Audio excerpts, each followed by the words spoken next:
The Florida Keys, whether you like it fast or want to take it slow. From Key Largo, Islamorada, Marathon, to Key West and the dry Tortugas, there's something for everyone. Are you ready to throttle up? From jet skis to scooters to snorkeling To the Florida Keys! to boat tours, we'll show a variety of ways to enjoy this tropical paradise. So, what are you waiting for? It's time to chill in the Florida Keys.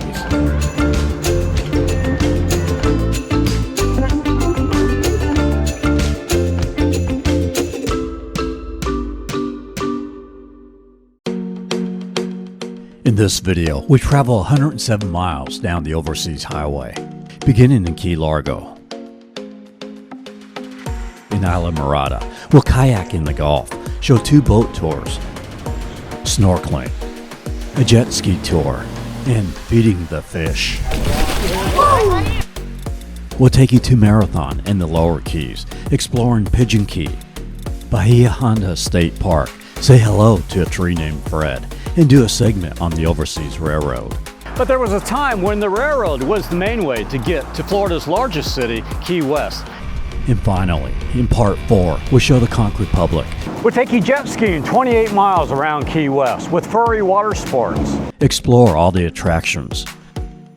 Take a snorkeling tour with Honest Eco, a sunset wine and cheese sail with Danger Charters, a helicopter tour, and even take you 70 miles beyond the overseas highway. We'll take you to the turquoise waters and the soft white beaches of the dry Tortugas. Bailey thinks she's in the Bahamas, Mon. In Key Largo, we'll explore John Pennekamp Coral Reef Park by kayak, by foot, and by boat. We'll take you snorkeling in Key Largo with Sundiver. We'll show you a variety of options for lodging, from RV campgrounds to vacation rentals to motels and resorts, like here at Casa Marada. Show you an awesome vacation rental in Key Largo. So I've got the jacuzzi, the champagne. You want some champagne? We'll show many great eateries, as well as coffee, breakfast, bakeries. Now this is a long video of the Florida Keys, so I put chapter markers so you can go directly to the area you want to see. Key Largo starts at 5 minutes, Islamorada at 20 minutes, Marathon begins at 43 minutes, the lower Keys at 49 minutes, and you definitely want to see Key West, beginning at 1 hour and 6 minutes. We do travel videos across the USA, but in winter and spring, we focus on Florida. Subscribe so you don't miss our Florida Keys videos. Consider a channel membership as we post raw footage, which there is a lot of in this series. I appreciate your comments, memberships, and super chats, as it helps to pay for the expenses of filming. Also, dropping a like and sharing these videos with your friends and family really helps as well, so thank you. Can you smell that key lime pie? There's a whole lot to see, so let's get started. I said to cheer for you, so come with us as we explore the Florida Keys.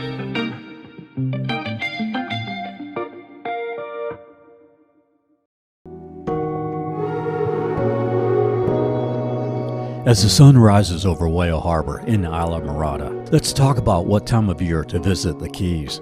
Well, September to mid-October is shoulder season, and you get great deals, but you risk a hurricane, and it's still hot. We did this early to mid-October, which there was still cloudy weather as the rainy season starts to wind down. Also, you may find some seasonable restaurants still closed, but the last half of October, usually most of those restaurants begin to open back up, mainly because of Fantasy Fest in Key West. Not my thing, but it does draw people to the Keys for about 10 days. I think November to early December is ideal because the weather is cooler and still not prime season yet, so you get good rates on lodging and not very crowded. Mid-December to April is peak season, when you see the most crowds. The weather is awesome, sunny and mild. Lodging can get pricey, although there are some periods in prime season, like the first 2 weeks of January, where you can find good deals. Then mid-May through August, the weather gets hot. However, you'll find good deals over the summer. Just something to think about as you plan your Florida Keys getaway.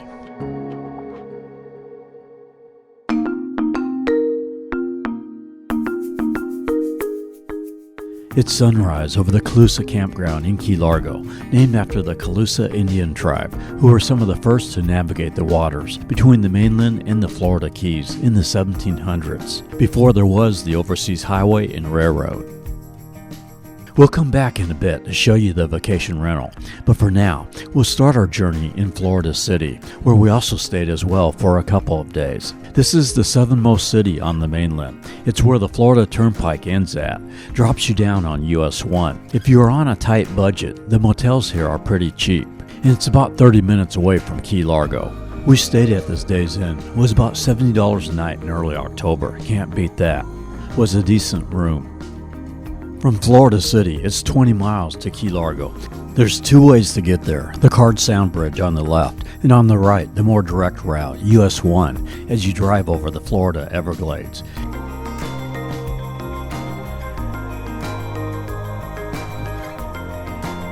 You enter Key Largo at the Jewfish Creek Bridge.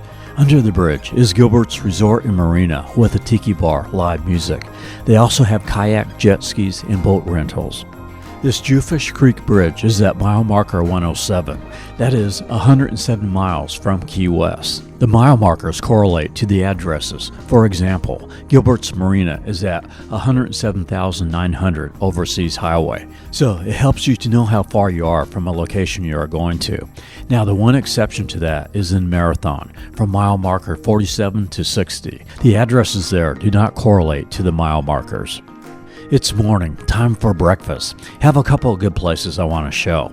First, there's Cocoa Plum Place at mile marker 98 on the northbound side. It's a little hard to see from the road because it's covered by trees. Just a beautiful little courtyard under gumbo limbo trees. I came here twice. They have a good selection of baked items. Had a cinnamon cheesecake the first day. And they also have healthy smoothies, juices, and breakfasts.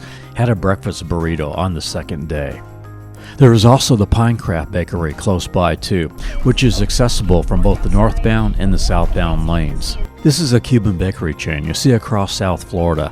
They are open 24 hours, as well as a wide variety of baked items, espressos, and lattes. They also have a classic Cuban breakfast and lunch menu. Good place to stop if you don't have much time, as you can usually get your food pretty quick. Good cafe con leche. So once you enter Key Largo, the Overseas Highway makes a big turn to the south. We're going to make a quick detour to the left to show you what is north of that. Just a half mile north of Highway 1, there's the Dagny Johnson Hammock Botanical State Park with over 6 miles of trails, including a 2.25 mile loop, Port Bougainville Trail. And there's the Hammock Spur Trail that cuts the 2.5 mile loop trail in half, making it a shorter trail. There are over 80 species of plants and animals. It is $2.50 to enter the park. You pay through the honor boxes. So you see, the Florida Keys not only has great waters, but there's nice trails that you can do. Back on the Overseas Highway, just another quarter mile south, is the Key Largo Visitor Center. Each section of the Florida Keys has its own visitor center. I found them very helpful getting good info. You can also pick up info on Key West. And another couple of miles down the highway, on the right, a famous landmark, the Caribbean Club. It opened in 1938, making it the oldest bar in the Upper Keys. It also served as a filming location for the 1947 movie Key Largo. Today, it's still a great hangout for food and drink, with karaoke on Wednesdays, live music on weekends.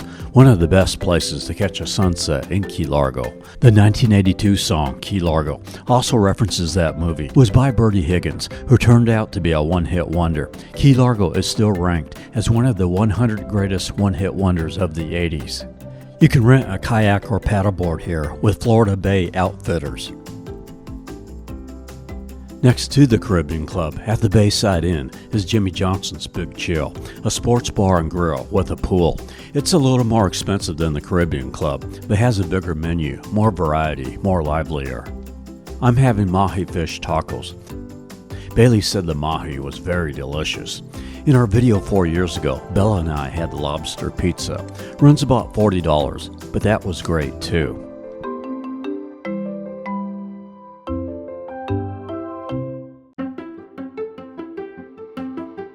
Now, the number one attraction of Key Largo is John Pennecamp's Coral Reef Park. It is $8 per vehicle plus 50 cents per person. A single occupant is $4.50. With 350 parking spots, on weekends and holidays parking can fill up, so come early. I suggest start by going to the visitor center. There's a pretty good museum and aquarium here, where you can learn and see the marine creatures of the coral reef. Also an auditorium where nature videos are played. The lionfish has the ability to lay 2 million eggs a year. And near the entrance, there's a really good interactive display to familiarize yourself with the surrounding reefs and shipwreck areas.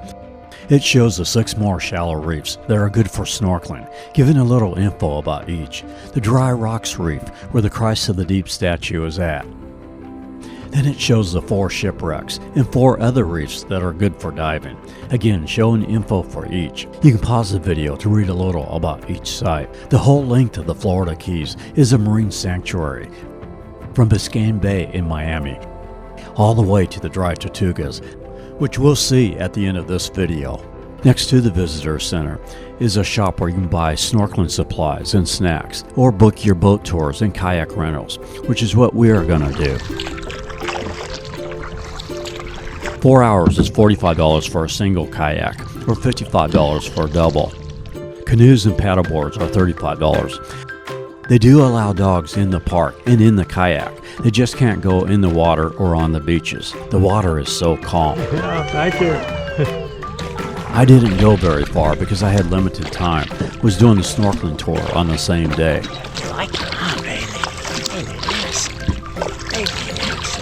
You can also do the 2.5-hour glass bottom boat ride here. $55 for adults or $30 for kids 4 to 11. 3 and under are free. Dogs are not allowed on this boat, but they are allowed on the Key Largo Princess, which we'll show in a bit. And there's snorkeling trips that depart 4 times a day. Now, you can snorkel here within the park, or there's several companies outside the park, which is what we'll do. And there's Cannon Beach, where there's artifacts from a 1750 Spanish shipwreck. Another good reason here to get a cargo dog backpack. You can bring your dog to places they might otherwise not be able to go. I put a link here. Here you might be able to see marine creatures or reef fish. You can also camp here. There's 42 RV campsites with 30 and 50 amp and 110 outlets. Most can accommodate a rig of up to 40 feet. And there's the Blue Heron Cafe inside the park, where you can get an omelet or pulled pork sandwich, among other items. Across the street from Pennekamp Park is John's General Store. This is a great vintage setting to pick up a bite to eat, as there's multiple food trucks here and picnic tables, as well as an old-style front porch to enjoy your food or ice cream. Inside, you can pick up groceries, snacks, souvenirs, or clothing. They also have key lime pie by the slice or whole pies. Also here is the Lazy Lobster with seafood, pastas, chicken, and steaks. Reasonable prices with seating in a tiki-style tropical courtyard. And next door is the Sundiver Snorkel Tour's gift shop and ticket center, where you also find more food trucks. This is not where you board the boats, just where you buy supplies and get info. Where you board the boat is 3 miles down the overseas highway at the marina where the Key Largo Princess is at. Sundiver also has a little booth here on the north side of the waterway and the boat on the south side of the waterway. There's a nice Holiday Inn right at the marina. You can use the restrooms in the pool area of the Holiday Inn. There's also a Courtyard by Marriott on the north side of the waterway. With the snorkeling trips and boat tours, you get a nice ride down this channel that leads out to the Atlantic.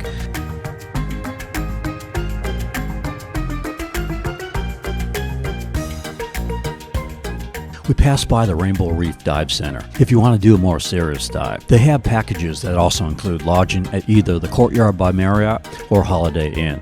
Also, you see gorgeous mansions on the way out to the ocean. Captain Joe and Justice give the safety briefings as we head out. If you have never snorkeled before, don't worry, because they will walk you through everything. Dogs are not allowed, but service animals okay, if you have someone staying with the animal on the boat while you snorkel. During prime season, they have 3 to 4 tours a day, all lasting 2.5 hours. It takes about 30 minutes to travel out and 30 minutes back, so you get at least an hour of snorkeling time.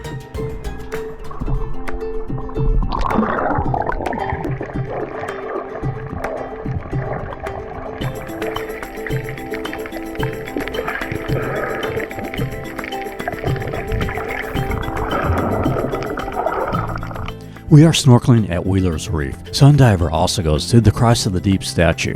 While that would have been nice, I think this reef is a little more colorful. It's $65 for adults, $55 for children 12 and under. If you have someone that just wants to ride along and not snorkel, it's $50. They provide the mask, fins, and floaties. You just need to bring the snorkel, which you can purchase at their gift shop.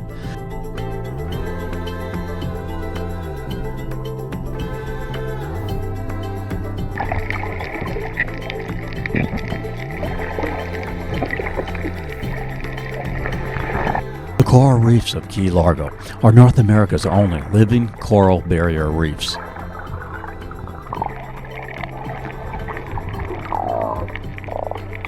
There's multiple snorkeling companies in Key Largo, but Sundiver really makes it very convenient.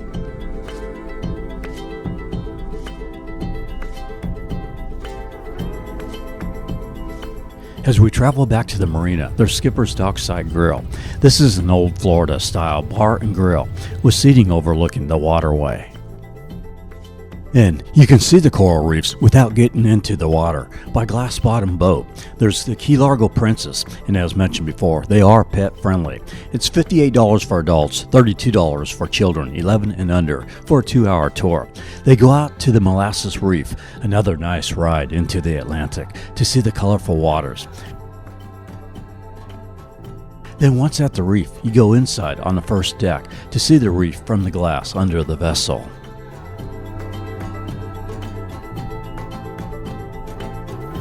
And there's also the African Queen, a 1912 steamboat built in England, was featured in the 1951 movie African Queen.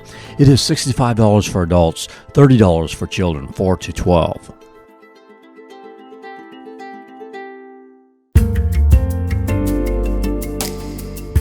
Now, before we show you some more great waterside dining, it's time to chill as we head back to the vacation rental at the Calusa Resort.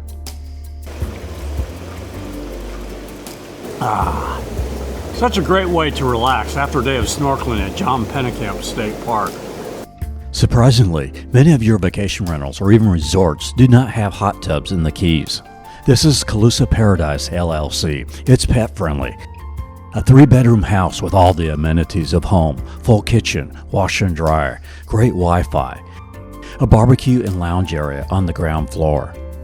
Very comfortable, and the host Elizabeth was great. You also have the amenities of the campground here, including a pool with a sun deck overlooking the Gulf, hammocks on the water, and the location is ideal, just a couple of miles from Pennekamp Park, and only a mile from the Publix grocery store, which we love Publix because they have so much prepared food. It allows you to save a little money on your vacation. And a mile north of the Calusa Campground is Hobo's Cafe, one of the more highly rated eateries of Key Largo. And a mile south of the Calusa Campground is Snook's Bayside, a pet-friendly open-air dining seafood restaurant with a wooden deck overlooking the Gulf, or you can sit right on the beach. Cruisin' Tiki's Key Largo is here with day and night 90-minute cruises. It's $60 per person, or a sunset cruise $80. Next door to Snook's is the Bayside Grill and Sunset Bar. This is one of the few outdoor restaurants, though, that is not pet-friendly. And another quarter-mile south is Miss Mac's Kitchen. This is a homey rustic place decorated with license plates, serves seafood and steaks. Unfortunately, didn't have time to stop there, but it's another good restaurant you might want to check out. And our last business in Key Largo is the Blonde Giraffe Key Lime Pie Factory. Also has chocolate dip key lime pie on a stick. So, if you've never driven through the Keys, driving through Key Largo, you might think it's not that impressive. Well, that's because Key Largo is one of the wider islands, but as we head south, that's about to change. The islands get narrower, and you'll see more water scenery. Starting at Tavernier, we have 41 bridges to cross before Key West, and the scenery is going to get better and better. On the right, the Tavernier Creek Marina, where Abanos on the Creek is at, a little Cuban cafe. On the other side of the highway, you can rent kayaks with Paddle the Florida Keys. And there's What's the Fish, a counter-served seafood place with crab cakes and lobster. And as the Overseas Highway bends to the right at Tavernier, in the distance is Islamorada.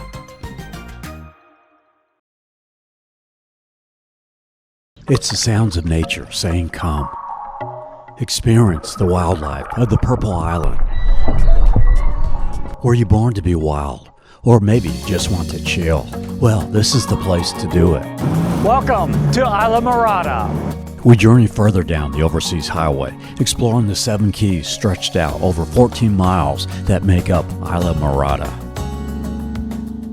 A look at Tavernier in the distance. We pick up our journey at mile marker 87. For you RVers, most of the campgrounds are in the middle and lower keys. Islamorada is still considered in the upper keys, but there is sun outdoors here.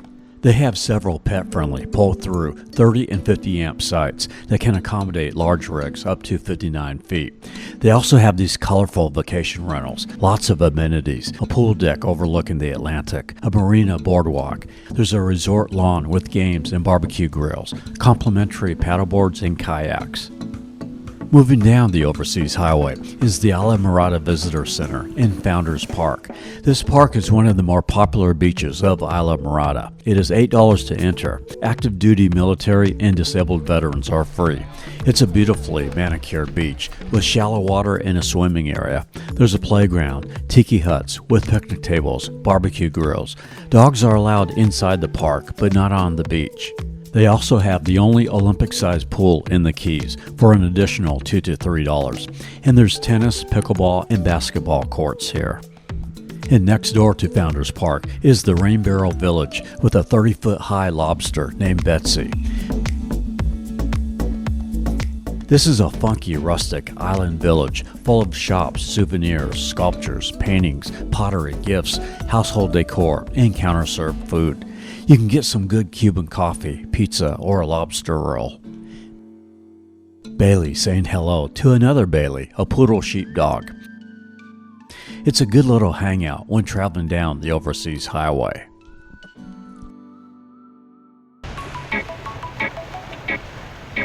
Another mile down the highway, we board the first of our 2 boat tours in Islamorada. First, it's My Keys Tours with Captain Mike. He offers a half-day sandbar or snorkeling excursion aboard a 26-foot boat. It's $600 for 4 hours or $900 for 6 hours. Has a sound system on board if you are in the mood to party. Good for birthday parties or bachelor and bachelorette outings.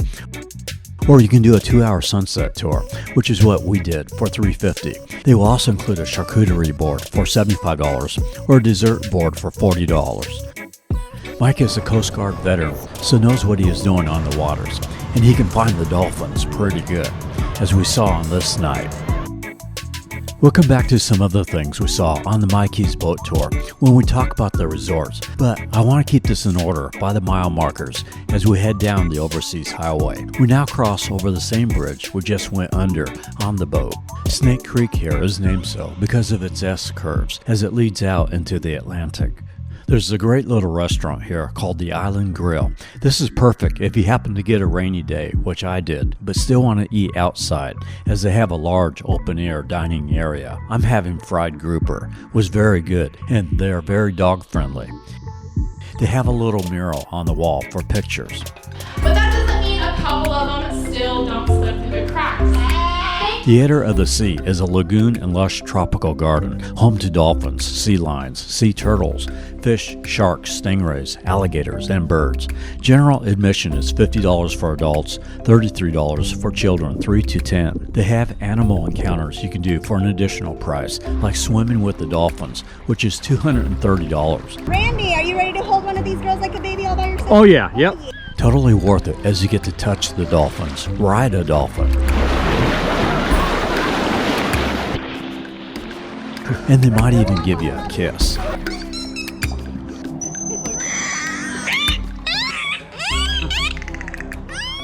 It's an experience of a lifetime. Theater of the Seas have so much more than what I'm showing. I didn't have time on this trip as we got a last-minute opportunity to do the dry Tortugas, which was on the same day I was scheduled to film here. Wasn't time to do both, so I apologize for not getting more footage. We now cross the Whale Harbor Channel at mile marker 84 as we enter Upper Pennekamp Key, Islamorada's largest island. This was another area we passed by on the My Keys Tours boat. There's Wahoo's Bar and Grill here with mahi-mahi, lobster, crabs, a raw bar with elevated open-air seating overlooking the marina. I'm having coconut shrimp and taking out to this little peninsula around the marina.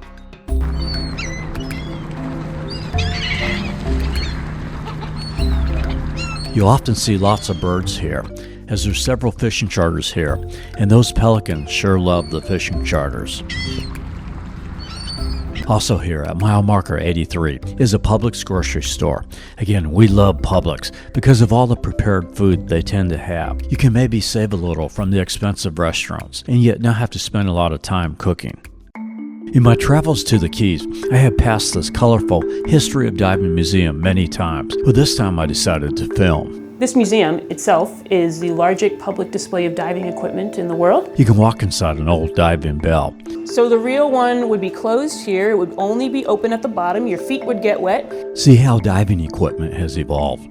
Starting in the early 1800s, so John and Charles Dean, two British brothers, they kind of discovered this concept by going into a burning barn with a knight's helmet. So they turned that idea into a fire helmet, and they later converted their fire helmet into the first commercially available diving helmet. First dive guide taking divers out to the reef anywhere in the world. We're doing it right here in the Florida Keys using helmets like this. There's some creative homemade helmets. Made out of that black one right there is made out of a water heater. So that was used to smuggle alcohol into the United States during Prohibition. It was used to create Darth Vader's iconic breathing sound effect, so that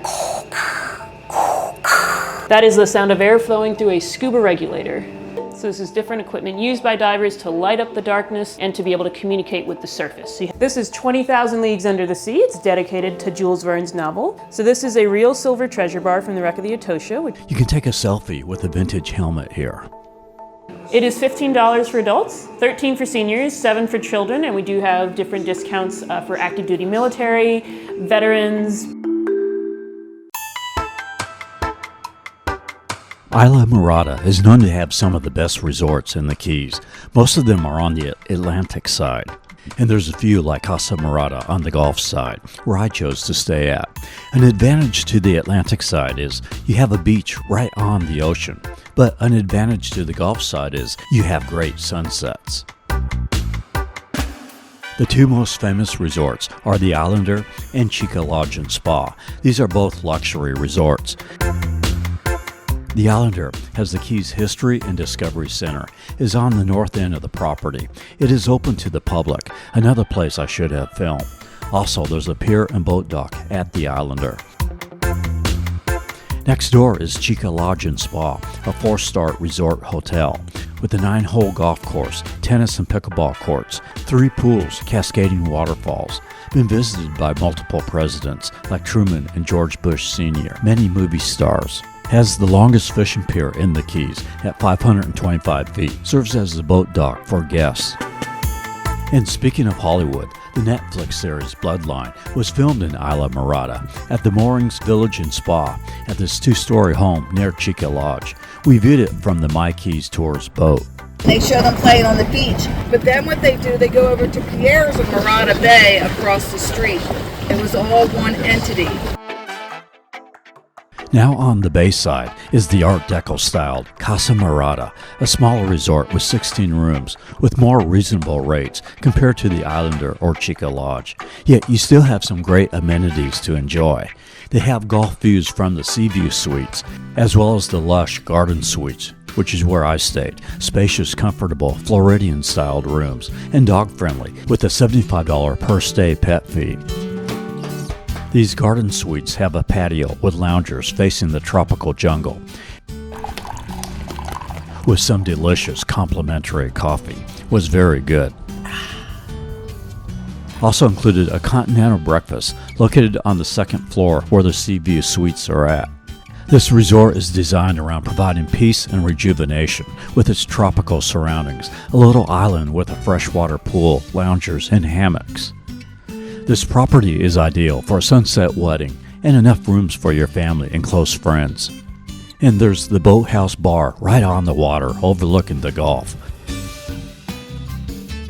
There's this elevated loft to chill where you can even get a better view of the Gulf. They have complimentary kayaks, paddleboards, and bicycles, which Bailey and I made full use of. This is the Blue Mist, over 100 years old. You can take a sunset cocktail cruise aboard her, as well as a sailboat cruise from the resort. Oh, and they have this little Thai food truck on property. Thai food with a great sunset. Can't beat it. And what many would say is the best restaurant in Islamorada is an easy walk, less than a quarter mile away, the Lorelei Restaurant and Cabana Bar. I'm having their BLT lobster sliders with sweet potato fries and some of their frozen key lime pie. Great setting, great food. There is clear kayaking with tours through the mangrove tunnels here that depart from the Lorelei.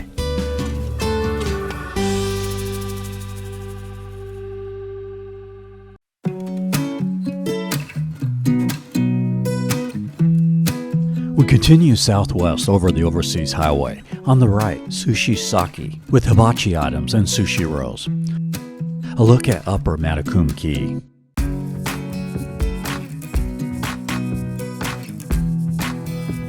On the right is the Islamorada Fish Company. Here you can dine on a boardwalk that surrounds a huge saltwater fish tank. There's a little island beach area, sometimes with live music. They now have restaurants in California and Virginia. They are owned by Bass Pro Shops. Here you also have a marina with boat tours, including on these two-person catamarans. It's $145 for adults or $135 for children 5 to 12 for a 2-hour tour. On the left is the Green Turtle, popular for conch chowder and scallops with fettuccine, among other seafood dishes. And in between the north and southbound lanes is the Midway Cafe, named so for being midway between Key West and Miami, a counter-served eatery for breakfast, lunch, baked goods, and coffee with a colorful patio. Also here at mile marker 80 is this rest area to pull off, ideal for large RV rigs. As we come to the south end of Upper Pennekamp Key, on the ocean side, another popular Islamorada restaurant is Lazy Days. They have their own beach with Adirondack chairs. You can dine right on the beach or enjoy open-air seating on the ground floor or an inside dining room on the second floor. Known for the great hogfish, Maine lobster, calamari, grouper, loaded potato skins, and just a great setting overlooking the Atlantic.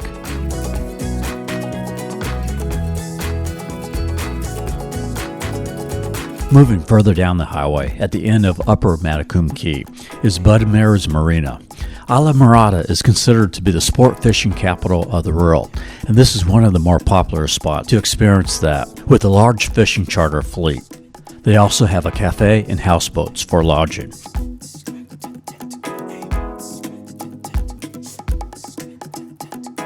We now cross over into Indian Key Phil. This is a man-made island created in the early 1900s for the Overseas Railroad to fill in the open water between Upper and Lower Pennekamp Key. Running next to the Overseas Highway is the Overseas Heritage Trail that technically runs all the way to Key West, but in some areas, cyclists have to share the road with the highway. But here, it's a nice separated path. Jetting out from Indian Key is Tea Table Key.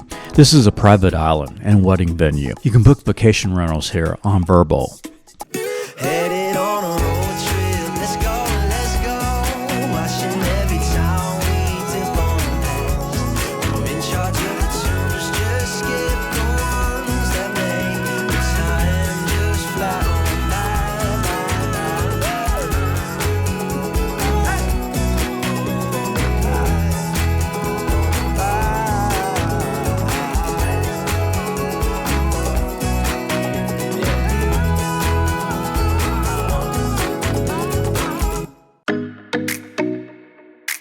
This is a definite must stop. There's money all over the place here. Robbies is a rustic, true, old Florida hangout for shopping, dining, boat tours, snorkeling, and feeding the fish. Feed the fish! It is $2.50 per person to access the boat dock and $5 for about 7 fish. There's aggressive, hungry tarpons under the dock.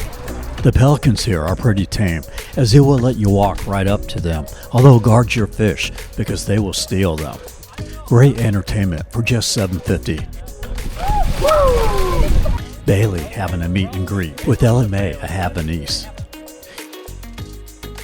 You can rent kayaks and paddleboards at Robbies Marina. There's mangrove tunnels just around the corner from Robbies with lots of wildlife, so you don't have to paddle very far. And there's also Indian Key State Park, about a 20-minute paddle that has an 1830s wrecking village. I'm going to tour these on a jet ski with Florida Keys Boat Rentals of Islamorada. I and my tour guide Daniel travel back north, not far from the overseas highway. Wave runners are one of the things I like to do as part of a tour rather than a self-guided rental, especially around here, so you avoid the sandbars and other things that can be a problem. Plus, they know the best places to see. We pass by Lignum Vitae Key. This is a tropical island with a hardwood hammock, only accessible by boat. Has a historic home. You can kayak here or take a boat tour with Key Z charters. We are heading back north through the areas we just drove south through, but seeing some of the nature you just can't see from the highway. In fact, we are passing through a mangrove tunnel here that is not far from Casa Morada.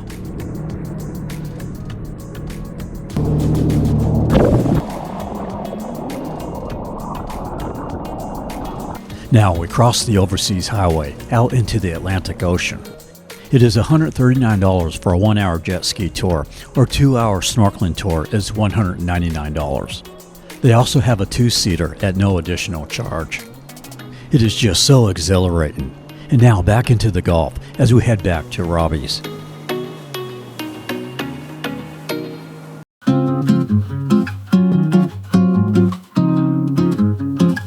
Now it's time for some food. There's a food truck for desserts and coffee. And the restaurant here is appropriately named the Hungry Tarpon. I'm having seafood jambalaya. And it's got mussels, shrimp, mahi-mahi, tomatoes, red peppers, onions, chorizo, Cajun butter, tomato sauce over yellow rice. Ran into John and Ashley from northern Georgia. Loving it here. Every year. Yeah. We love watching your videos, and that's one of the things that has told us where to go around here. They went out on Anna Banana fishing charter out of Marathon. Yes, and we caught some very large blackfin tuna. We caught a 24-inch blackfin tuna that was absolutely beautiful, and we also 30-inch mahi. There's Sundance Water Sports for public snorkel, scuba diving, or sunset tour. But we are hopping on a Key Z charters boat with Captain Christie. We showed them 4 years ago as we did Alligator Lighthouse, but just did drone shots back then. This time want to snorkel and bring you underneath the lighthouse.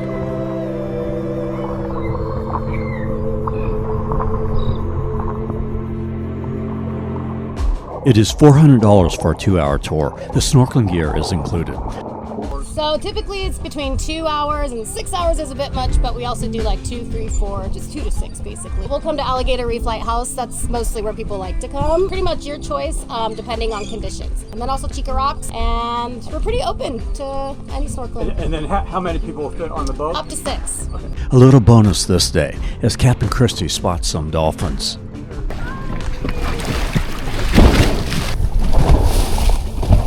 This lighthouse, built in 1873, was named after a Navy schooner that ran aground here in 1822. So they were going to tear this down in 2018, 2019. At least there were talks about it, and people said no way. And there was a big fundraiser. It's called Save Alligator Reef Lighthouse on Facebook, and they allocated enough money to refurbish it. This is one of the best places to snorkel, along with Chica Rocks. So many varieties of sea life. You'll see sea fans, angelfish, parrotfish, butterfly fish, sergeant majors. I saw them in the Marine Corps. Hoorah!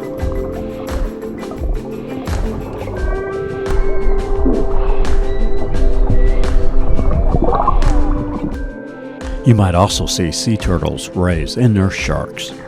Key Z Charters is great. I think it's worth a little extra money to charter the boat. Then it's just you and your family and friends, and they're at your service to take you wherever you want to go.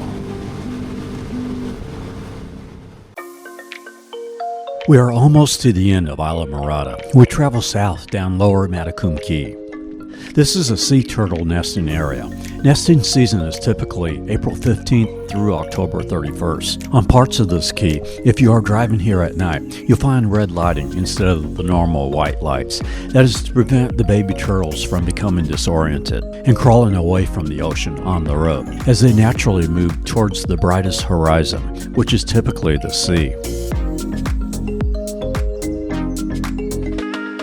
At the south end of Lower Pennekamp Key is the pet-friendly Anne's Beach. There's parking areas on both the north and south end of this beach. There's a 1/4 mile long boardwalk through the mangroves with sheltered picnic tables that connect the two parking lots. This is a good area to take a swim or snorkel. The water is very clear and it is totally free.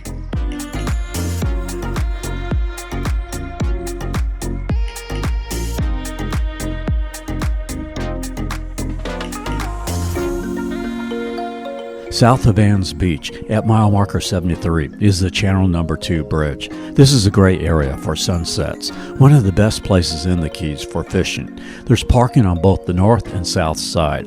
In the distance, the taller Channel No. 5 bridge. In between is Craig Key. This is where the 1935 Labor Day hurricane landed that destroyed the Overseas Railroad. The Channel No. 5 bridge at mile marker 71, also good for fishing, with parking on the south end of the bridge. And this is the south end of Islamorada. We enter Layton, Florida. Here is the first of our 6 RV campgrounds. This is Fiesta Key, a Thousand Trails campground for you RVers, although you don't have to be a Thousand Trails member to stay here. They have a pool, hot tub. Also have 2 and 3 bedroom vacation rental cottages, or you can stay in an RV trailer. We enter Long Key here. This is Long Key State Park, a good little park, not very crowded. It is $6 per car, plus 50 cents per person, or $4.50 for a single occupant vehicle.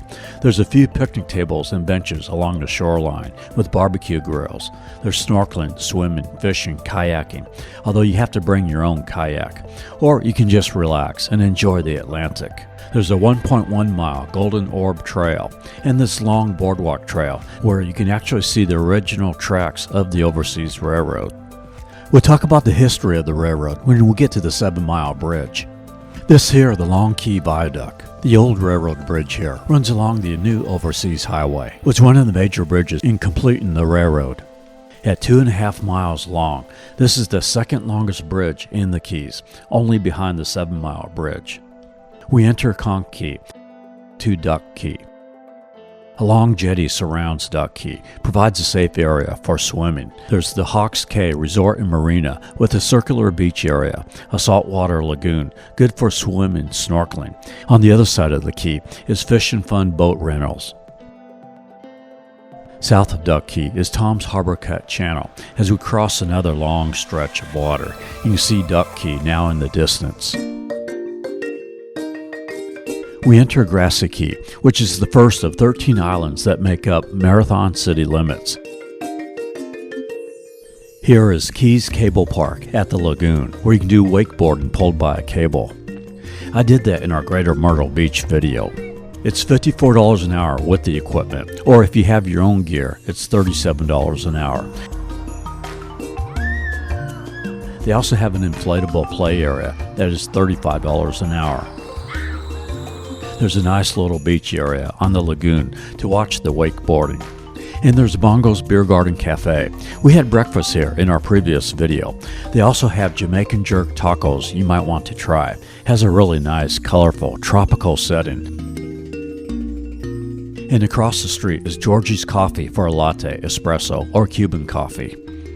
Next to Georgie's is the Jolly Roger RV Resort with 160 full hookup, 30 and 50 amp sites. They have this white sand tiki island with a swimming and snorkeling area, a seawall walkway. There's a secluded harbor with boat docks, fish cleaning stations, and they also have a fenced-in dog park. You can swim with the dolphins at the Dolphin Research Center. Admission is $35 for adults, $25 for children 4 to 12. Next door, the SS Wreck and Galley Grill for fresh fish, tuna poke nachos, and conch fritters.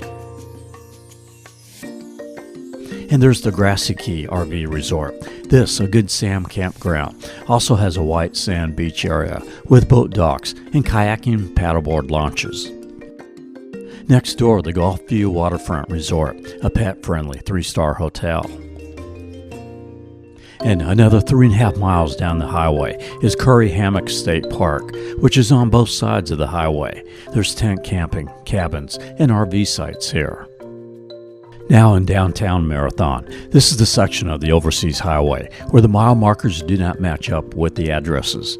Next to the quay boat ramp here is a little park area where there's a public restroom, a good place to stop and stretch. The Island Fish Company and Tiki Bar. We cross over the Key Baca Cut. Cut is just another word for channel as we arrive at Marathon's most popular attraction, Aquarium Encounters. It is $30 for adults, $20 for children 4 through 12. You'll see marine species of all shapes, sharks, tarpon and parrotfish. There's a stingray cove to touch the rays. Caribbean spiny lobsters. Lots of reptiles. Baby gators there having a little dispute. Freshwater turtle feedings. Tortoises. You can touch living conch shells. And there's also boardwalks to view mangrove tunnels. Now I did this on a rainy day that we had, but normally this place is gorgeous when it's sunny. As the name implies, there's encounters you can do like snorkeling, where you can get close to the mammals. They range anywhere from about $25 to $65 in addition to the admission. Now, Marathon is the third largest city in the Keys, and like Key West, you can fly into the Marathon airport, and there are major car rentals here. So if flying into the Middle Keys, Marathon is a good place to do that. There's also the Marathon Air Museum. Not a very big museum, but it is free. So if you get a rainy day like I did, it makes for a good little stop. It's alive! At the Florida East Coast Train Car is Crane Point Museum and Nature Center. It is $18 for adults, $10 for children 5 to 12, as well as the Nature Center. There's a pretty good loop trail that is just under 1.5 miles, so long enough to get a little walking done, but not massively long. Or you can do a guided tour by golf cart. There's this wild bird center where you can see a variety of birds like raptors, turkey vultures, a bald eagle. And you can rent a kayak through a self-serve kiosk here. It is recommended to call ahead to confirm availability. Before Flagler built his railroad, many Bahamians migrated to the lower Keys. You can see a Bahamian settlement here. Further down the highway is the Key Cove Rentals, where you can rent beach buggies, ATVs, golf carts, and beach gear. These buggies are street legal. You can go up to 65 miles per hour. Now within 1 mile from the 7 Mile Bridge, there's 3 good restaurants. First, Porky's Bayside Restaurant, with barbecue, seafood, and drinks in a funky open-air pavilion overlooking a marina. Next door, you'll find Sea Dog Fishing Charters, which goes into the deep sea reefs for tarpon and shark. And there's Starfish Snorkeling. A 3-hour tour is $49 plus tax, or a sunset tour $59. And there's the 7 Mile Grill. Been here since 1954. We're going to eat at the Sunset Grill and Raw Bar, which is right at the 7 Mile Bridge. This is an informal bistro with a pool and seafood dishes. True to its name, had a great sunset on this night. Their food is a little on the pricey side, but I guess you are paying for the atmosphere. I'm having Hogfish Oscar. His baked hog snapper with blue crab and broccolini was great. And they are dog friendly. Now is a good time to talk about the history of the Keys and the Overseas Railroad, as we now enter the lower Keys. The lower Keys make up some of the most beautiful parts of the 107 miles of the Overseas Highway. Though, could you imagine making this trip by train? Across the Bahia Honda Channel, there stands an engineering marvel of its day, of what helped to create Florida what it is today. Henry Flagler's Overseas Railroad. Today, over 5 million people visit the Florida Keys by plane, by car, by boat, or jet ski. But there was a time when the railroad was the main way to get to Florida's largest city, Key West. And it was here, in the lower Keys, that Henry Flagler's Overseas Railroad faced its greatest challenges.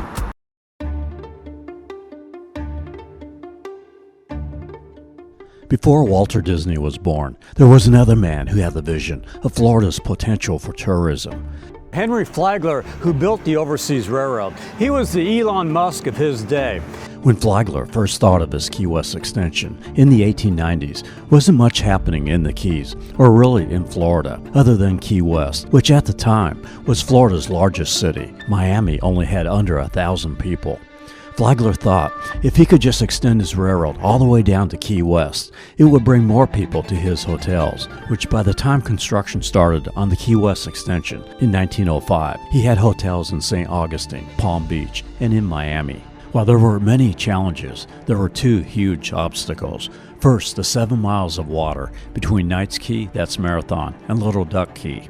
Keep in mind, there was no infrastructure down here then. The building materials all had to be brought in by boat. And here on Pigeon Key, it became the headquarters for the building of the Overseas Railroad. It would cost over $430 million, and my buddy here, Mr. Flagler, would spend $50 million of his own money. During this time period, the New York subway was being built as well, so many, instead of working in the wet, dark, cold areas under New York City, chose to come to Florida to work here.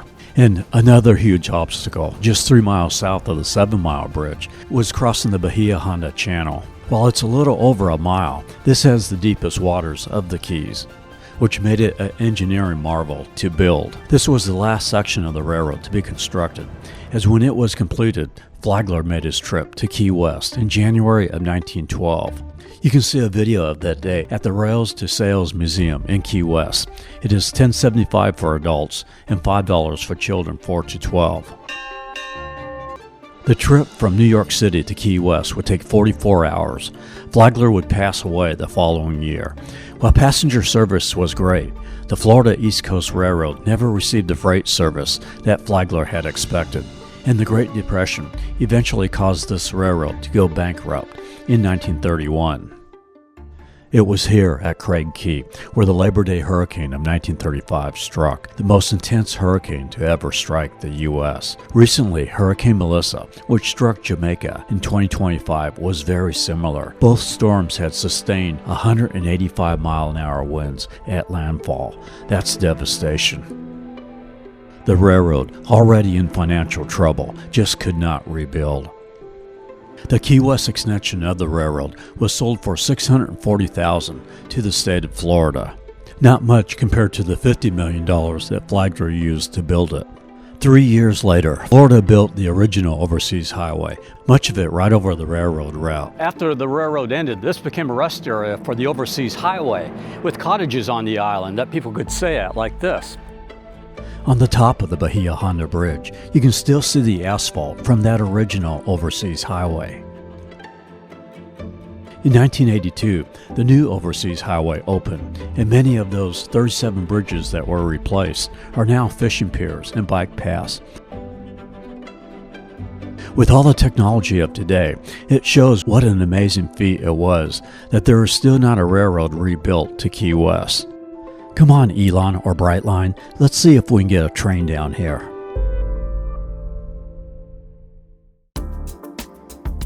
On the north end of the 7 Mile Bridge is the Vista Point and parking lot. Also has a grassy area with picnic tables overlooking the old 7 Mile Bridge. You park here if you want to walk or bicycle on the bridge to Pigeon Key. Or you also have the option to take the Pigeon Key Express trolley. And if you do that, you can park and board at the visitor center that is about 3/4 of a mile east of the Vista Point.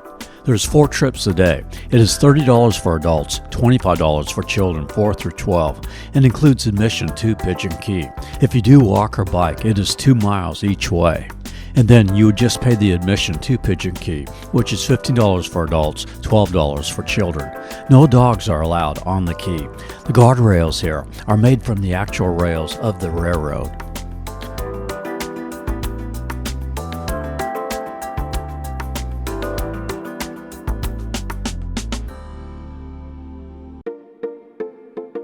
On the key, they have this pool of nurse sharks, and they feed the sharks twice a day in the afternoon.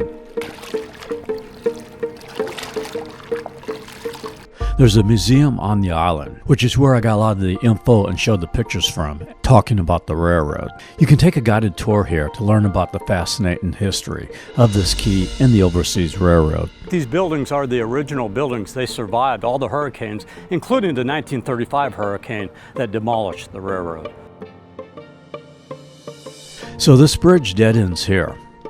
Thanks to Arnold Schwarzenegger, who called for the Marines to blow up some terrorists here in 1994 in the movie True Lies. You can still see the damage from that explosion. Actually, the break in the bridge used for filming was where the old swing span used to be, and now those other breaks there are the result of hurricane damage. So we drive over the new bridge and then bicycle back to the second break. So, right about the time of that movie, an Australian pine tree started to grow in the middle section of the bridge. The people of Marathon have affectionately named him Fred. It's an acronym for Real Enjoyment Driving. It is believed that seed carried by a bird landed on the old bridge in the early 90s is how Fred was born. It looks like he has started a family. There's Fred's elves, who at Christmas time come and decorate him with lights and ornaments. He is on the middle part of the bridge, so you can't reach him by foot. Maybe wave hi to Fred as you head down to the Keys. This west segment of the old bridge is just over a mile long. On the south side of the bridge is Money Key, and on the north side is Little Money Key. Both are private islands, but you can snorkel in the waters around them. The bridge drops you down on Little Duck Key. There is a parking lot and boat ramp here. On the opposite side of the highway is Veterans Memorial Park, the best area if you want to swim or snorkel around the bridge. There's portable toilets here. Technically, Marathon is in the middle keys, and the lower keys start after the 7-mile bridge.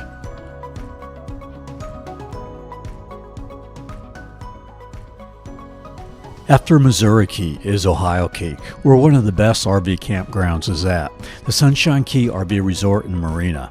This is an encore resort, which is included with the Trails Collection membership of 1,000 Trails. There's a marina with boat docks, kayak and paddleboard rentals, basketball, tennis, and pickleball courts, sand volleyball, and a pool, as well as billiards and a game room. If you don't have an RV, there's trailers and these colorful cottages you can stay in. And there's a couple of pet-friendly trailers.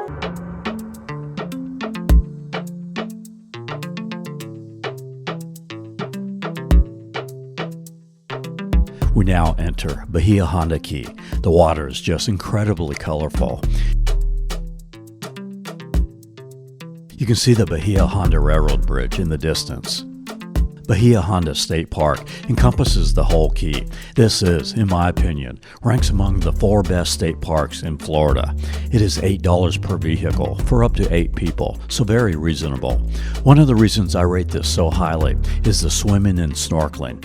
It offers, I think, the best snorkeling near shore. As just a few hundred feet from the shore, there are soft corals and small coral heads, tropical fish, and queen conchs.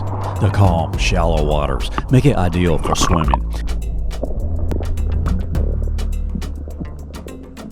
And you can view the amazing railroad bridge, a standing remnant of Flagler's Railroad.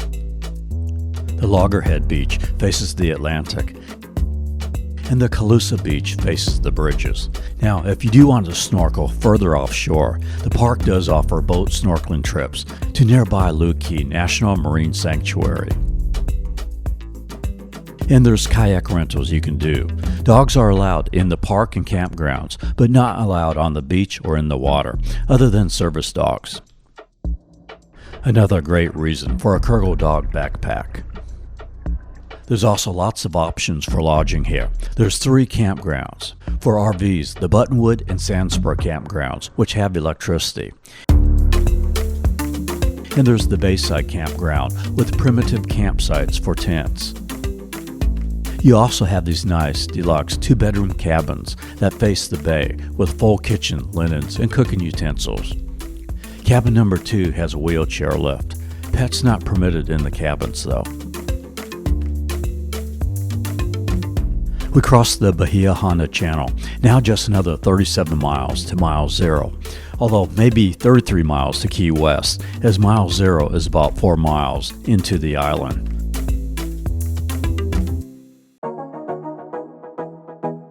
A look back at West Summerland Key.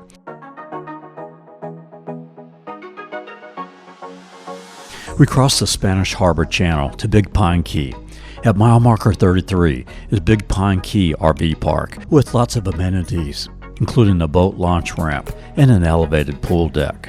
They have several camping options from RV sites, rustic tent sites, and they have RV trailers you can stay in like Airstream and Forest River, so a good place to see what it would be like to camp in an RV. We are going to take a little 3-mile detour off the Overseas Highway towards No Name Key, which sits across the bridge from Big Pine Key. How about some lodging right on the water? Well, here you have the old wooden bridge cottages and marina, where they have these floating cottages and cabins with a fully equipped kitchen, living room, and 1 or 2 bedrooms. There's kayak and boat rentals at the marina. Across the street, they also have more traditional vacation rentals. You can book at Booking.com or Expedia. And within walking distance is the historic No Name Pub, started back in 1936 on the east end of Big Pine Key. I have another nice stop for you probably are not aware of. It's the Pine Channel Nature Park. This is a well-maintained little nature park with tiki hut picnic pavilions, a kayak launch, boardwalks, and an elevated viewing deck. There's a little nature trail here. This is a historic mile marker from the Overseas Railroad. Big Pine Key is really where you get into more wildlife that you don't see in the upper keys, like key deer. Bailey was very intrigued by a green iguana she saw. Across the highway from the Pine Channel Nature Park is Captain Hook's Marina and Dive Center. They have very reasonable rates for snorkel trips to Marathon Reef, as well as sunset cruises in Marathon. And for military, they offer a free snorkel trip for vets on Veterans Day.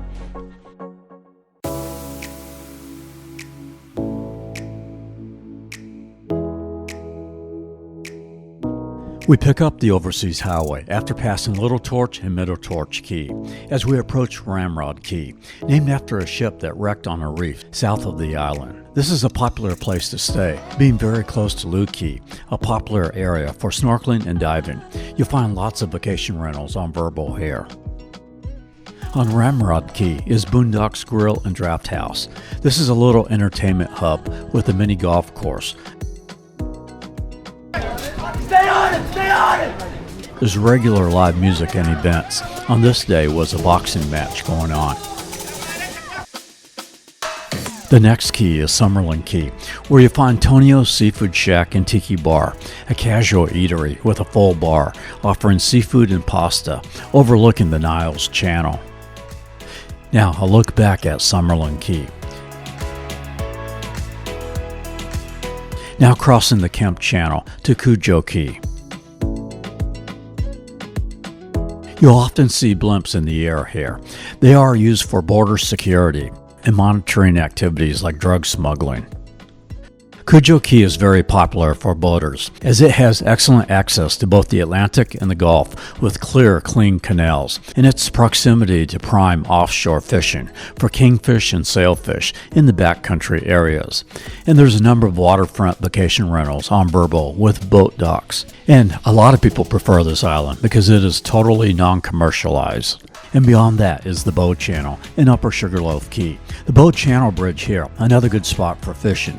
Pretty much from the Niles Channel to Lower Sugarloaf Key, the fishing piers have no breaks in them. So you have about 9 miles of the Heritage Trail where you can bike across the old bridges. On Upper Sugarloaf Key here is a KOA, which is a 30-minute drive to Key West. There's a private beach shoreline with an inflatable play area, a full-service marina with boat, bicycle, golf cart, and paddleboard rentals, a hot tub as well as a pool. the typical full hookup RV sites you normally get with a KOA. And for non-RVers, the pet-friendly Sugarloaf Key Hotel on property, allowing guests to enjoy all the campground amenities. It is a $75 per stay pet fee. And just across the highway is Mangrove Mama's Restaurant and Lounge. How about some calypso music as we get close to Key West? Come follow me, and you will see a tin cabin in the wood. It's a getaway where lovers play like only lovers could. There is a bamboo bungalow deep in the jungle, don't you know? Where all the people can let go to the sweet sound of calypso. Lower Sugarloaf Key is a longer, narrow island that jets way out 3 miles into the Atlantic, where you can experience the Bahamian-like waters of Sugarloaf Beach. Now, a look at Lower Sugarloaf Channel. We arrive at the Saddle Bunch Keys. We are in Key West city limits now, but still about 10 miles from the island of Key West. The Saddle Bunch Keys are a series of mangrove islands between Lower Sugarloaf and Shark Key, between mile markers 15 and 11. Now leave your woe and the world you know behind you at the door. Step inside to take a ride like you've never rode before. There is a bamboo bungalow deep in the jungle, don't you know? Where all the people can let go to the sweet sound of calypso. We cross the Shark Channel to Shark Key, and beyond that is Big Coppet Key. And this is about as far as I can go legally with the drone, as the Boca Chica Naval Air Station restricts flying here. We have finally arrived in Key West, where we'll trade the truck for a moped. It's a blend of gorgeous waters, nature, entertainment, and culture. Sauvignon Blanc and a Sauvignon Viognier. A taste of the Bahamas, Cuba, and Florida combined creates this tropical paradise known as the Conch Republic. It's sunrise in Key West. We traded the truck for a moped.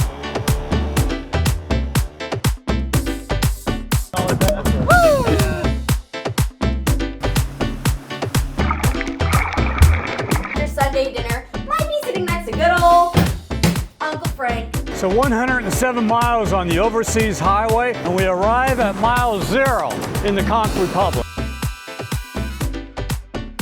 Are you ready to accelerate for some water fun?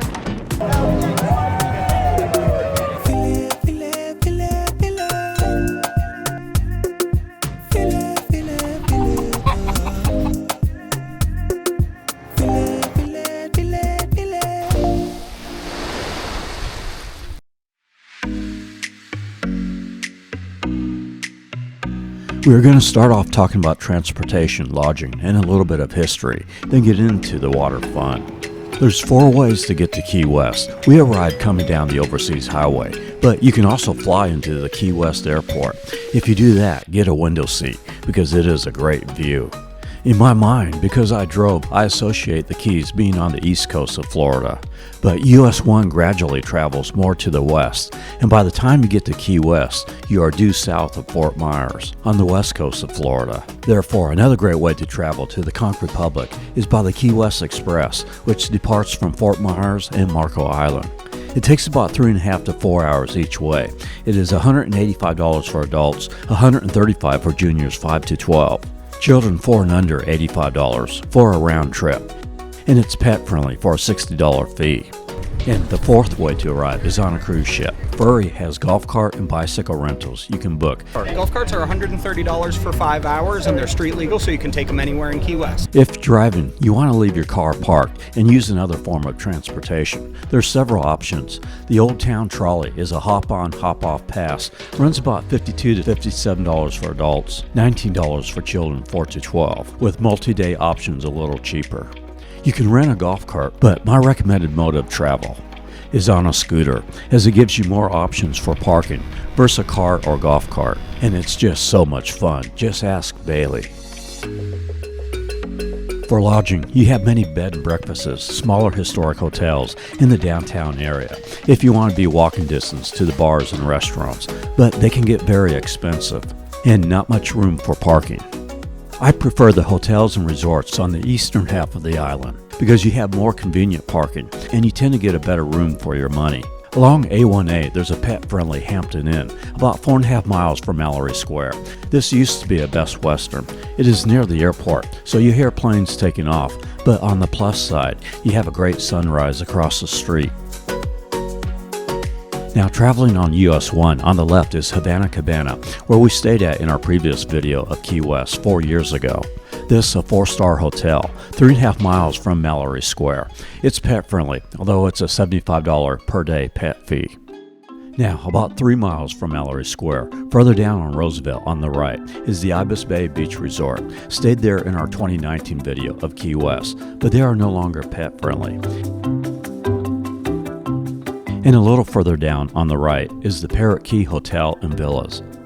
This is a little more on the pricier side, but a very nice property. 4 pools with a poolside cafe amidst 5 acres of a tropical garden and a beach area with a pier.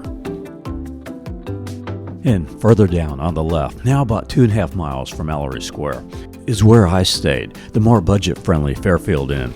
This is the one at 2400 North Roosevelt. I chose this for a couple reasons. First, the rates are very reasonable, especially if you book on super.com. The room, while a little older, was fine. The property was clean, nice pool, and they had a really good breakfast with meat, eggs, bagels, muffins.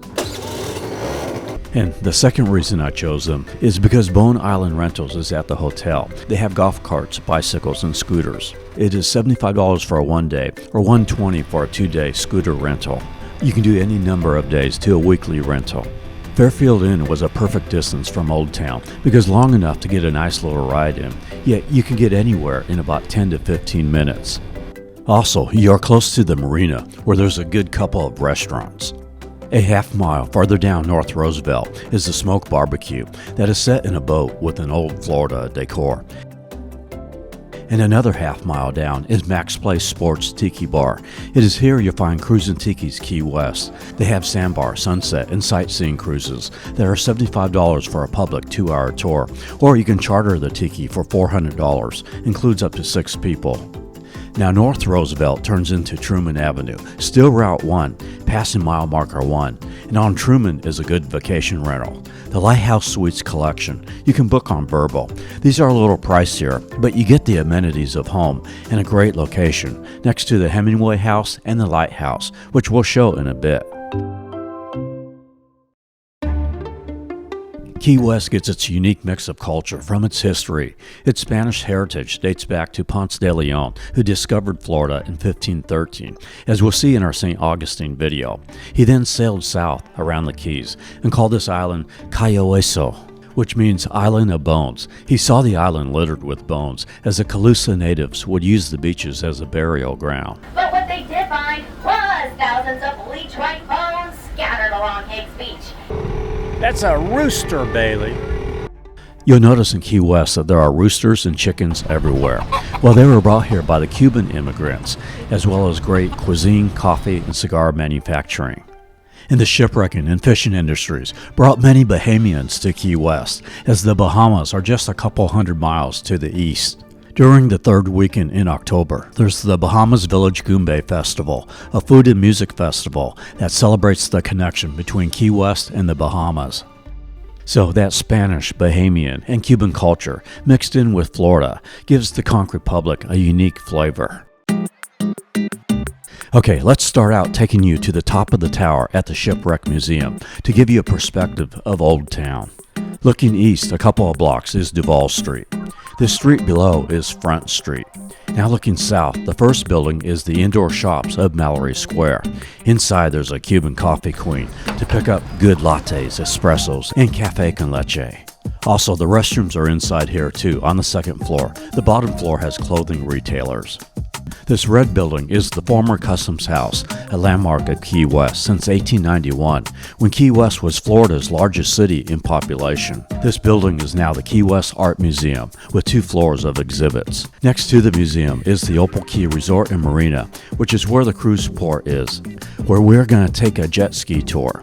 Looking west is Sunset Key, only accessible by boat. You can stay in the Sunset Key Villas with 40 guest cottages. There's regular ferries that will shuttle you back and forth. Looking down is the aquarium. We'll show you shortly. In the distance, the courtyard of Mallory Square, where the sunset celebration happens nightly with street performers. And below, some of the outdoor kiosks with vendors of Mallory Square, which you can book on Burble. This shipwreck museum is $17 for adults, $8.50 for children 4 through 12. And if you do the Ghost and Gravestone tour, they take you inside this museum at nighttime and tell you some haunting stories. They saw a young man with long arms and legs laying face down in a pool of his own blood with a self-inflicted gunshot wound. It is $36 for a 1-hour tour. It is now a lovely Airbnb. This Opal Key Resort has a nice tropical courtyard amidst palm trees with a large pool and hot tub. Danger Charters is also here. This is a sail and snorkel tour going out. We'll take you on the sunset tour later, but for now, we are doing a furry jet ski tour.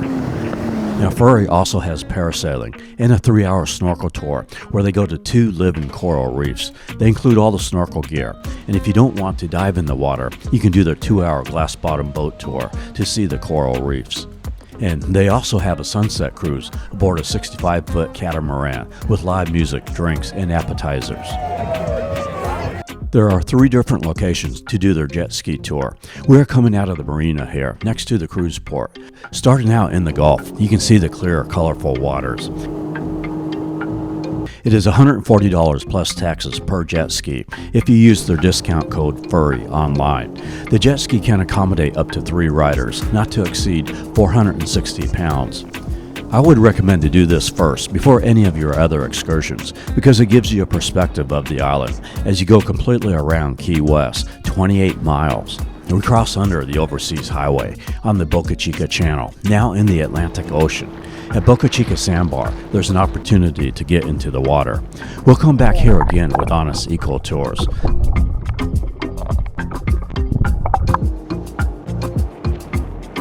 And now, back around the south part of the island, near the Hampton Inn, where we showed the sunrise at the beginning of the video. This is the Fort East Martello Museum, a Civil War fort. Passing by Smathers Beach and the Night Pier, and the southernmost resort, which is where the southernmost point is temporarily located at. We'll talk more about that later. And a look at Fort Zachary Taylor Beach, which we'll also take you to later. And we end our tour back at the cruise port at the Opal Key Marina. Key West in the 1890s became the largest city in Florida, but at the time was really only accessible by boat or horse. Its tourism was really boosted in 1912 through Henry Flagler's Overseas Railroad. This railroad, though, was destroyed by the 1935 Labor Day hurricane.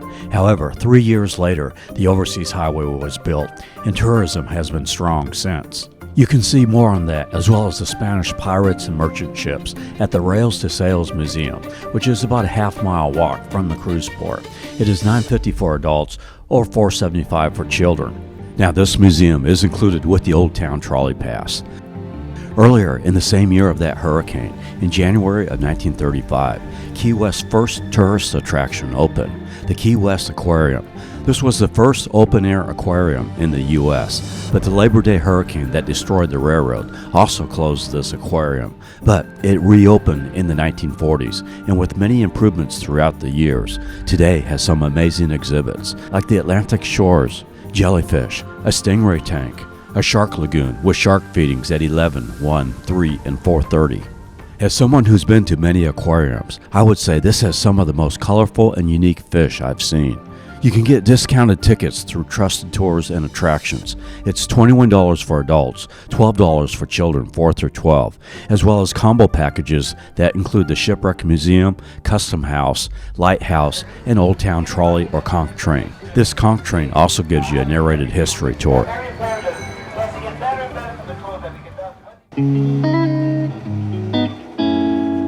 For dining around Mallory Square, want to mention 3 restaurants. There's Salty Frogs, a colorful, open-air, beach-style bar and grill for burgers and seafood. I ran into followers, the Dolphin family, visiting from Louisiana. So how's the food at Salty Frogs? Tell you what, it's delicious.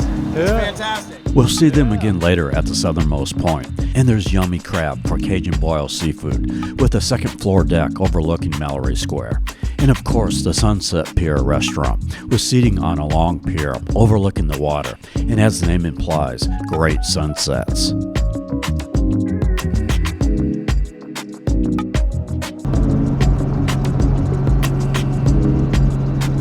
Another historic moment in Key West was in 1927 when a Pan American Airlines flight took off from this airport and was the first international flight. It flew from Key West to Cuba, not a passenger flight, but a flight to deliver mail. I'm on a tour here with Key West helicopters. You can do a 10-minute tour for $115 per person that flies around the island. They also have a 20-minute eco tour for $209. I'm doing the 30-minute Ultimate Island Tour, which is $309 per person. This takes you to the shallow waters of the backcountry. Totally worth it. There's tours that are even longer, but I think 20 to 30 minutes is pretty good. We'll come back to more footage of this flight as we show the beaches of Key West.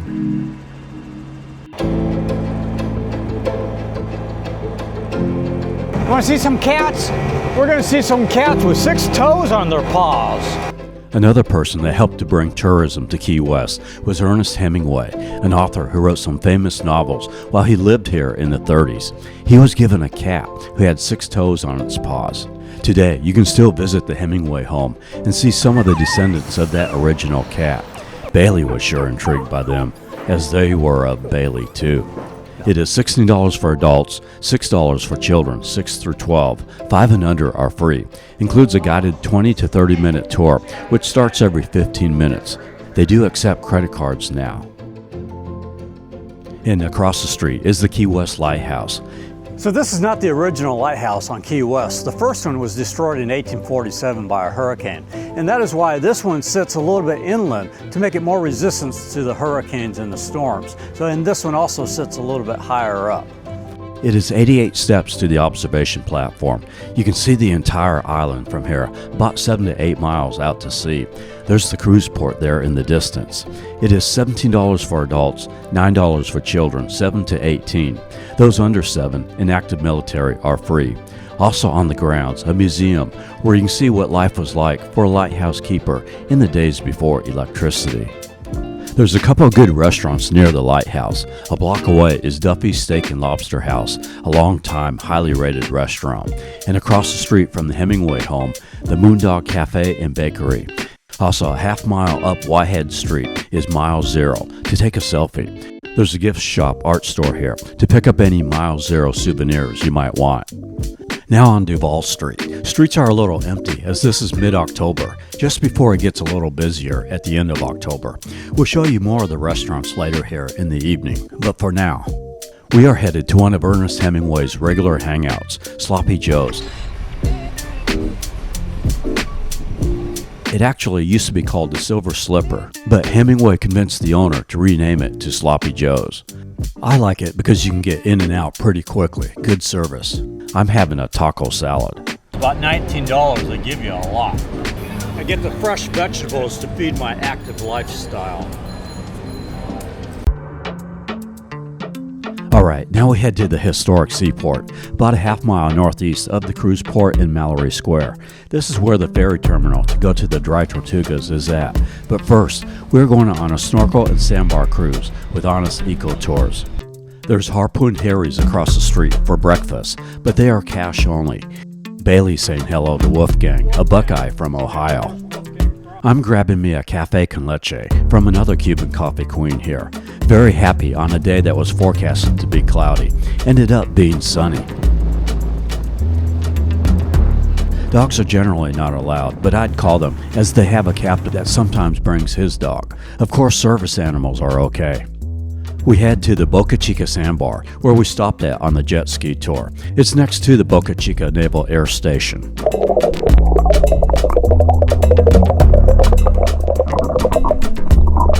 Boca Chica Naval Station is a training facility for navigation with pilots. If you look on Google Maps, you'll see the runways look like a star. They go in all different directions. So they use this as a training facility for navigation because there's very little land, so the pilots have to use their instruments to navigate over the waters. So now we're running downwind, down sea. We've got a much nicer ride back. We head out to another snorkeling location. Honest Eco gets their name because the company was created by biologists. It's a more comfortable boat than many of your other eco tours here. This is their 4-hour dolphin watch and guided snorkel tour. It's $109 for adults, $89 for children 2 to 11.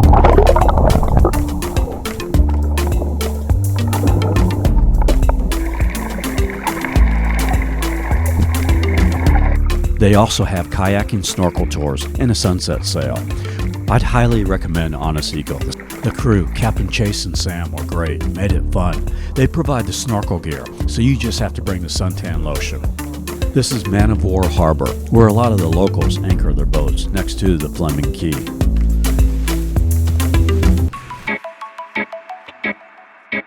Next to Honest Eco is where the parasailing with Sunset Water Sports is at.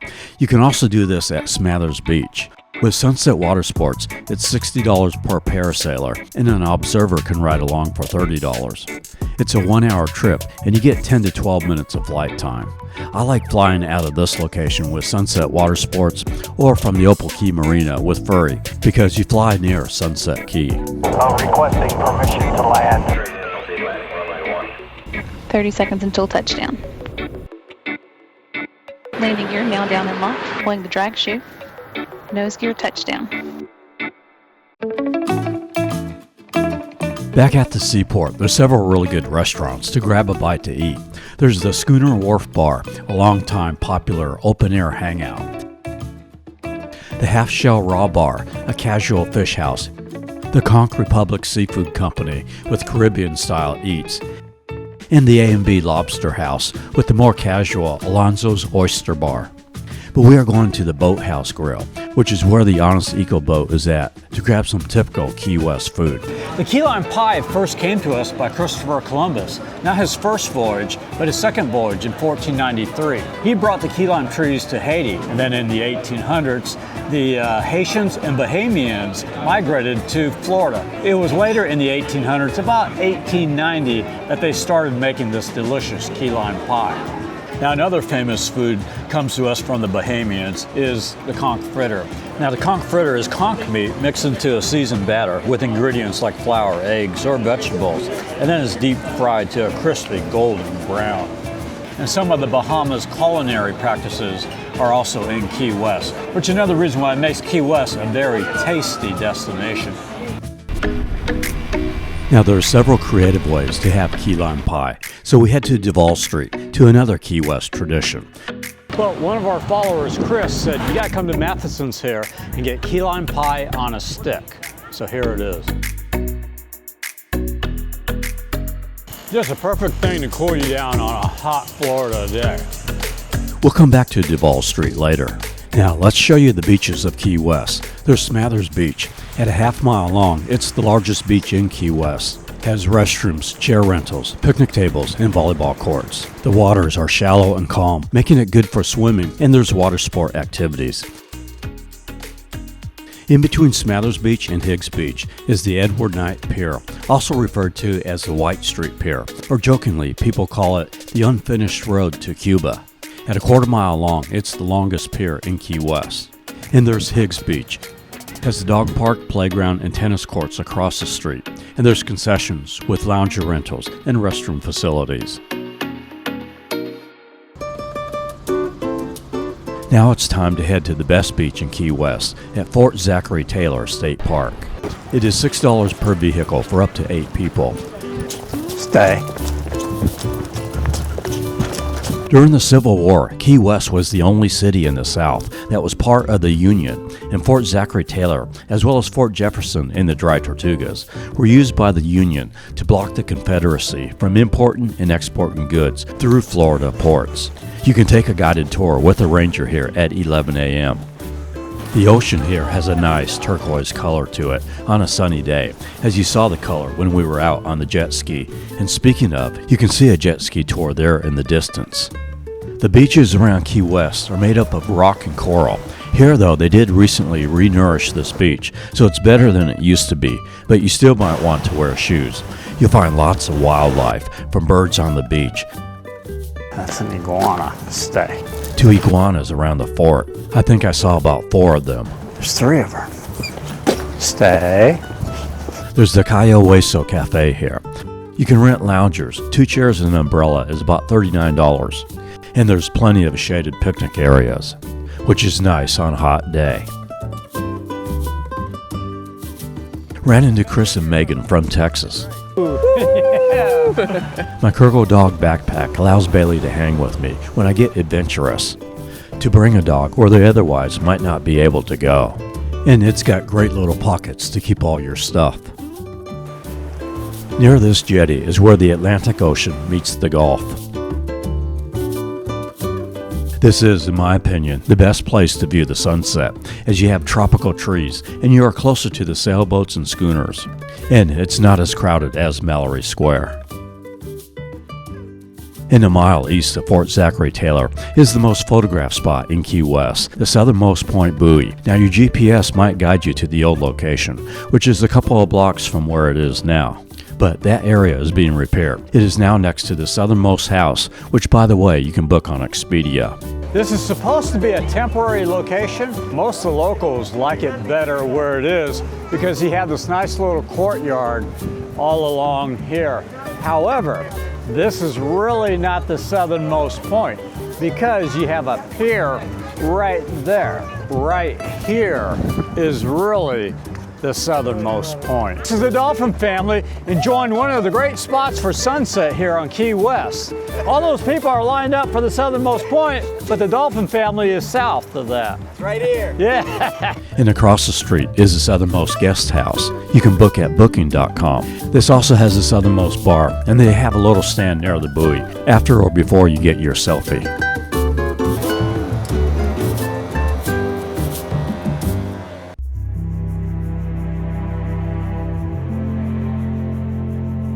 Now it's time to take the ferry to the Dry Tortugas. For parking, they recommend this garage here that is a couple of blocks from the ferry. It is $40 a day. You also have this lot here for high clearance vehicles that is $48. I'm picking up a Cuban bagel and Cuban coffee at the Cuban Coffee Queen. Made out of Cuban bread. They glazed the top with some type of a glaze and seeds. Very good. You board at 7:30 and it departs at 8. Now, they do provide a continental breakfast as well as a lunch. Depending on the time of year, you might get a great sunrise over Key West as you depart.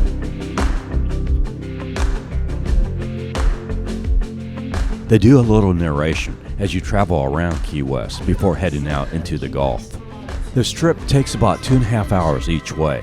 At about 30 minutes in, you'll lose cell phone signal, so plan to be disconnected from the rest of the world for the rest of the day, until about 5 p.m. when you arrive back. The ferry circles around the island as you arrive, giving you a great view of the fort.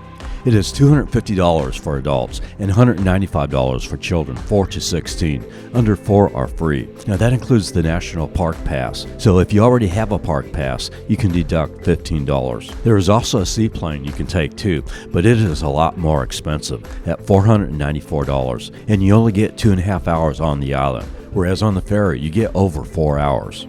With the seaplane, you can do their full-day excursion, but that is $868, so the ferry is much more economical.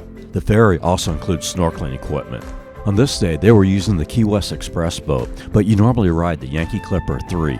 They are building a new boat, slightly larger, the Yankee Clipper 4, that will be available in 2026. Your ticket also includes a 45-minute guided tour of the fort. This fort began construction in 1846, but was never fully completed, although it did play a major role in the Civil War by the Union to block Confederate ships from entering the Gulf. This fort also held Dr. Samuel Mudd for conspiracy to the assassination of Abraham Lincoln, as John Wilkes Booth, after killing Lincoln, fled to Mudd's home. This moat wall around the fort is damaged due to several hurricanes. However, it is being repaired and expected to reopen in the fall of 2026. This is Garden Key. There are 6 other islands of the dry Tortugas. You'll see a lighthouse in the distance on another island as you arrive. And in the distance there is Bush Key, which you can walk out to unless it is nesting season, which it was on this day. The walk to Bush Key can be a little rocky, so you'll want to wear closed-toed shoes if it is not nesting season. Now, dogs are allowed on Garden Key. The website though says they are not allowed in the fort, although the park ranger said it was fine to bring her into the fort. This ferry does allow service animals, whereas the seaplane does not. The sand on the beach on the east side is soft and smooth, and on the side where the ferry is docked, there's some coral. You see birds here that you just don't see on the mainland of Florida, like the albatross. They spend most of their lives at sea, only returning to remote islands to breed.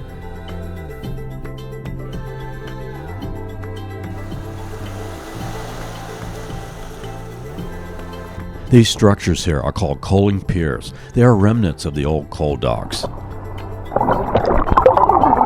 This, I think, is the best area for snorkeling, with various fish, coral, and larger species like barracuda.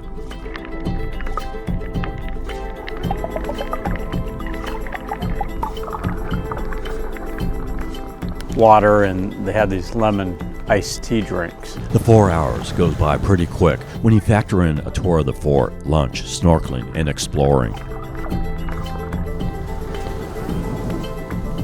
You can also rent a kayak in Key West and have it transported to Garden Key by the ferry.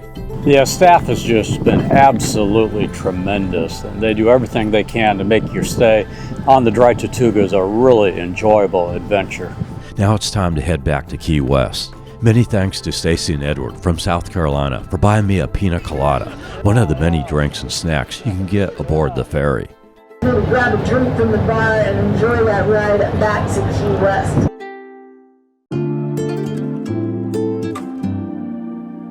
This is an Argentinian Cabernet. Got lots of dark red fruit.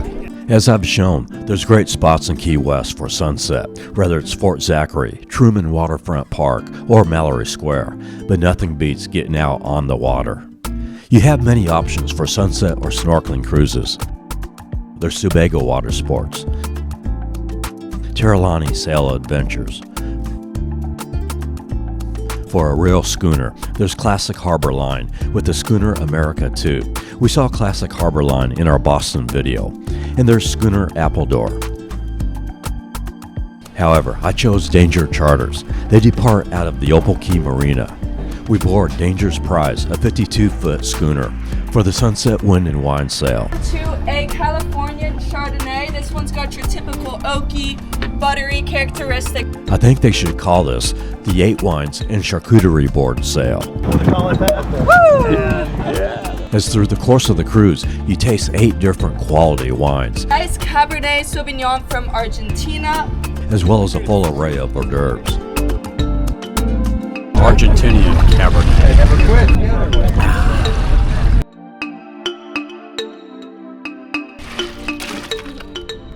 It seemed like every 5 minutes they were serving us something.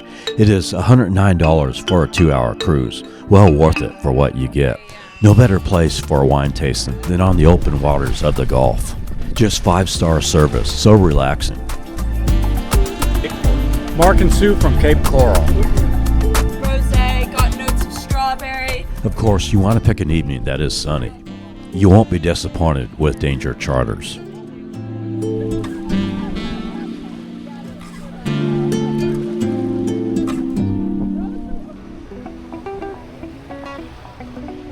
We end our video on Duval Street, which runs 1 1/4 mile from the Atlantic Ocean to the Gulf, famous for its lively nightlife, and has a more relaxed vibe during the day with shopping and art galleries.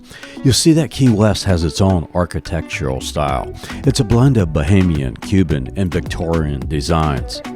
Makes this a nice area to dine in. I'll list some good eateries and bars. I'm sure I'll leave out a few, so let me know some of your favorite eateries and bars. Next to the Old Strand Theater, now a Walgreens, there's Willie T's, a festive hangout for tropical drinks and Floridian-style menu. There's the Old Town Tavern, has a little courtyard next to the Casablanca Hotel.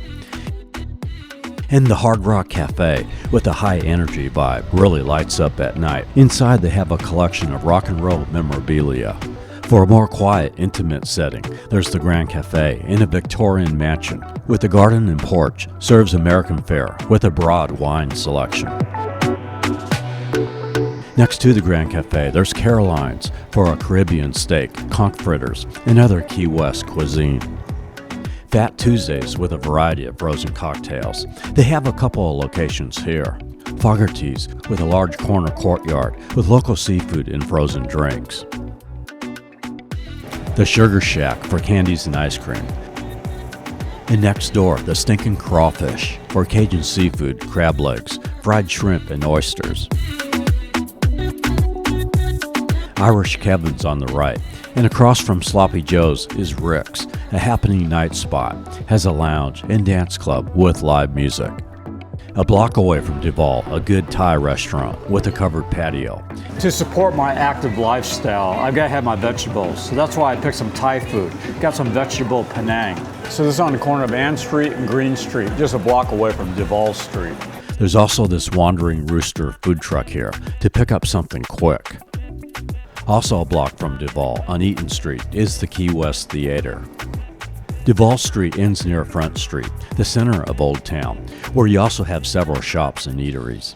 This is also where you board the trolley for the Ghost and Gravestone Tour, which we've already shown footage of, but just want to mention, this is a good way to get an entertaining tour around town at night. It is $36 for all ages. 2,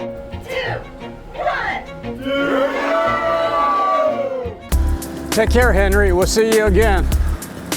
Well, we've enjoyed our time in Key West, but people are going to get naked around here, so it's time for us to get out of here before Fantasy Fest starts. You don't want to see me naked. You know, I think a big problem in our country is isolation, where often you can feel like you're doomed. It's easy to just stay to yourself, but I think you'll find that if you get out, see nature, and connect with people. How are you guys doing? So good. It will bring health to your mind, and the Florida Keys are a great place to do that, as people are friendly here. In summary, I think Key West gets a bad rap. For those who are not into the bar scene, they think it's just a wild and crazy party town. But really, in Key West, there's something for everyone. Yes, there's the nightlife, and at the end of October, Fantasy Fest, a 10-day wild festival. But there's also the nature, water sports, architecture, great food. For those that are not into the party scene, I'd love to hear your experiences in Key West and your thoughts about this video. I could get used to this, couldn't you? From the Conch Republic, I wish blessings to you and encourage you to get out and see nature, maybe meet some people. Thank you for watching this series of the Florida Keys. It's been a great time, Fred. You keep hanging in there. Catch you next time.